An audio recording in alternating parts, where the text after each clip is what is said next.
Hello, welcome, and thanks for joining us on this edition of News 2. I'm Sandra Romancing. The son of Croix Senator Nereida Rivera-O'Reilly turned himself in on Monday night for murder. 24-year-old Stephen O'Reilly, who resides in Georgia, has been arrested in the stabbing death of St. Croix native 28-year-old Brent Francis. The two were roommates living in Snellville, Georgia, and both from St. Croix. 28-year-old Brent Francis' last words before he died at a hospital on March 30th to police were what led them to search for his roommate, who is now facing murder charges. After a nationwide manhunt was conducted over the weekend, on Monday, 24-year-old Stephen O'Reilly turned himself in. Gwinnett County investigators say he stabbed his roommate, Brent Francis, to death. According to reports, it happened at this Snellville home on Saturday, March 30th. When officers arrived at the home on Saturday, Francis had multiple stab wounds.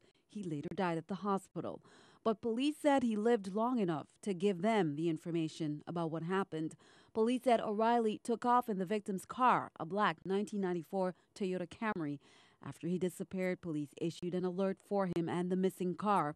O'Reilly was holding a copy of the alert when he turned himself in to police in Escambia County, Pensacola, Florida on Monday. O'Reilly was born in St. Croix and is the son of St. Croix Senator Nereida Rivera-O'Reilly. He played basketball at the University of North Florida. According to his online biography, he held the record for most points ever scored in basketball games played in the U.S. Virgin Islands at 76. Family members of Brent Francis shared some information on Brent. He attended the Seventh-day Adventist School for high school. He then went on to Andrews University for college. But because he was diagnosed with sickle cell and continuously checked in and out of the hospital, he was unable to continue. They said he was a very, very hard worker. He had just re-enrolled back into school a few weeks ago, even though he was sick. Francis' family members declined to comment about the case. But his sister, Camille Francis, offered her statement. She said, Brent was loved by many, thought about others before himself, and he put his family above everything. Nothing bad anyone can say about him. He will be missed by many. Family members say Brent Francis had been living in Georgia for 2 years. Senator O'Reilly was unavailable for comment. News 2 will continue to follow the case. Police on St. Thomas are investigating reports of rapid gunfire in the Berg's home housing community. On March 30th, around 2 a.m., police were dispatched to the area and saw a silver Honda Accord that was damaged by gunshots. Officers spoke with a male resident who said he was sleeping when he heard the shots and went into his 12-month-old son's room. The father said when he picked up his son, he felt a bullet pass by his shoulder and lodge in the wall behind him. Forensic technicians reported more than 80 spent shell casings were collected from the crime scene. No residents were injured. Police are seeking suspects in this case. St. Thomas St. John Water Island Chief of Police Darren Foy said the illegal discharging of shots is becoming so commonplace that some consider it acceptable, but it is not acceptable. The chief said we must as a community stand against all gun violence by working with police to stop crime. On Thursday, Delegate to Congress Donna Christensen has collaborated a video conference meeting for Pastor Guilford Monroe's president of the 67th Precinct Clergy Council. Christensen has invited members of the religious community via law enforcement, community organizations, and elected officials to meet with Pastor Monroe's to discuss ways to combat gangs and gun violence. Monroe's is from St. Thomas and will discuss his work and the difference his organization has made in a Brooklyn, New York community. Well, on Thursday, there is a mandatory meeting for all Lockhart Elementary School parents at 5:30 p.m. Deputy VI Police Chief Dwayne DeGraff will be speaking to parents about an upcoming activity at the school. The meeting does not have to do with issues or problems at Lockhart. In an effort to continue meeting the mandates of the compliance agreement between the U.S. Department of Education and the VI government, residents are encouraged to report any misuse of the department's federal funding by calling some toll-free numbers. And here are those numbers. You can contact Mrs. Clarissa Warrington, who is the Director of Federal Grants. That number is 774-0100, 774-0100, extension 8155. Now, to make a report, you can contact also U.S. Department of Education's Office of the Inspector General. at 1-800-MISUSED. That's 1-800-MISUSED. The U.S. Department of Interior Office of the Inspector General, it's 1-800-424-5081. Residents may also visit the U.S. Department of Education's Office of the Inspector General's website for more information.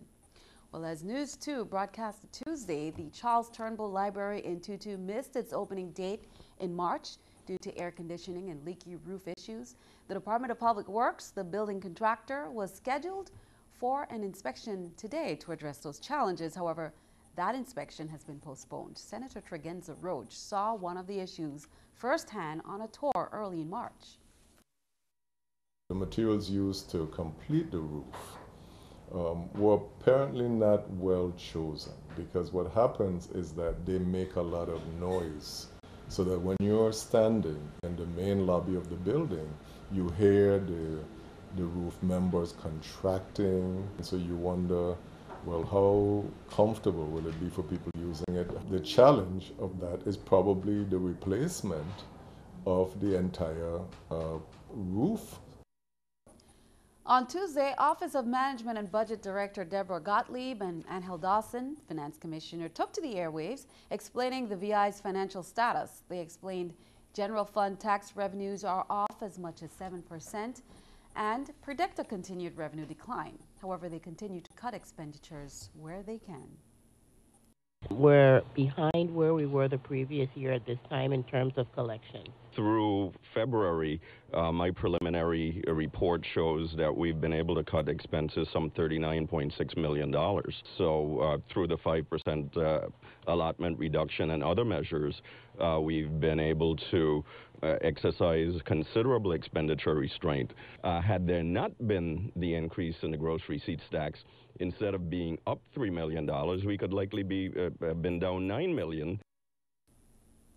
On Tuesday, VI-NGN's executive board met to announce 80 new work-from-home remote service technician job opportunities are now available for VI residents.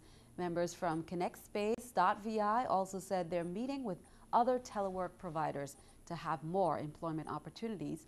Governor John P. DeYoung Jr. said one of the primary goals of the SBA grant investments was the creation of these jobs. The board also gave updates on construction projects.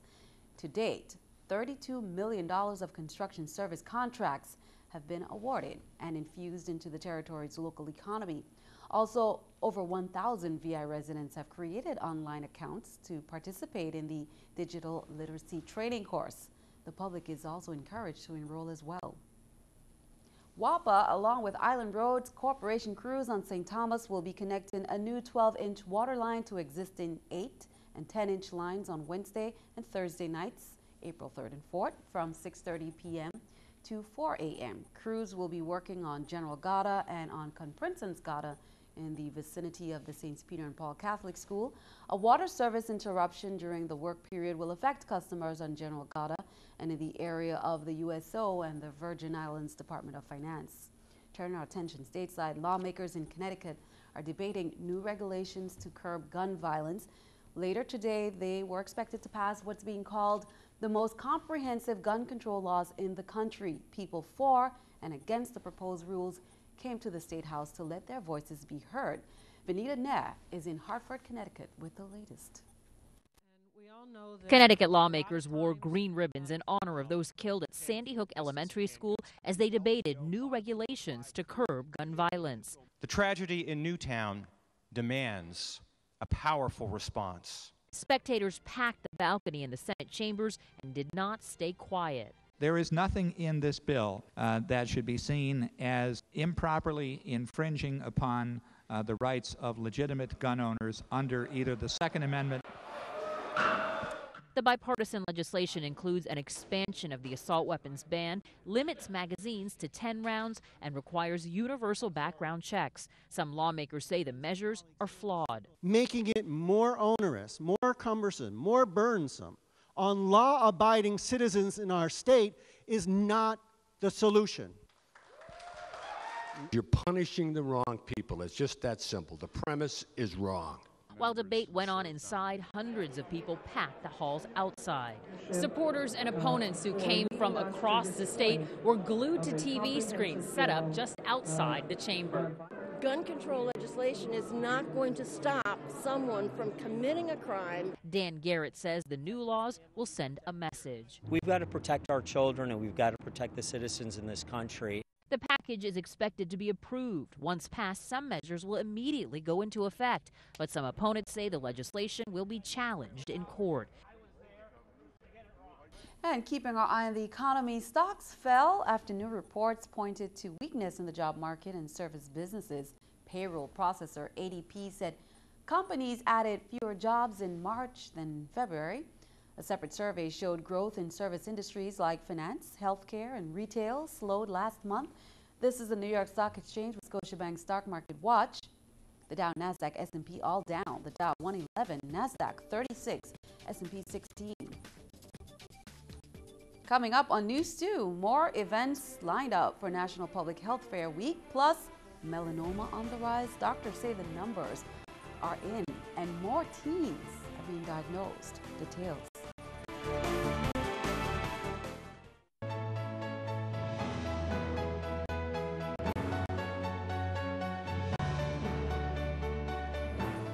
Well, as National Public Health Fair Week continues, there's a few events left for residents to take advantage of. On Thursday, presentations and exhibits will be up at the Charles Howard Complex from 8 a.m. to 5 p.m.